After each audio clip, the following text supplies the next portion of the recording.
บายดีเนาะมื้อนี้มาที่ศูนย์นูสกินเนาะอยู่ประเทศเวียดนาม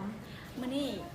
ตั้งใจมาอยากมาทดลองว่าน้ำเครื่องกรองน้ำตัวนี้มันเฮ็ดเวียกจังไดแล้วรสชาติของน้ำที่ว่ากินเข้าไปมันจะเป็นจังไดเนาะเดี๋ยวสิมาลองว่าเฮาสิเปิดเครื่องจังไดแล้วเบิ่งมาชิมรสชาติของน้ำมันสิเป็นจังไดมาเบิ่งเปิดจังไดก่อนน้ำอิดเนาะเฮาต้องเปิดน้ำขึ้นมาก่อนเปิดน้ำซึ่งน้ำตัวนี้ออกมามันจะเป็นน้ำประปาธรรมดาทั่วไปแล้วมันจะมี2ปุ่มให้เลือกก็คือกดตัวนี้กดปุ่มนี้ปึ๊บมากดเบาๆมันจะมีไฟขึ้นมาแล้วตัวนี้น้ำตัวนี้สามารถกินได้เลยแล้วมันจะสะอาดหรือว่าสะอาดหลายเดี๋ยว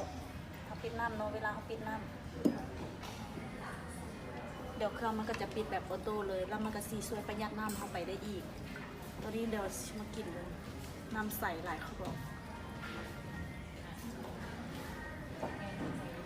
รสชาติดีมันบุมีกินบุมีกินข้าวของน้ำปลาแล้วก็บุเค็ม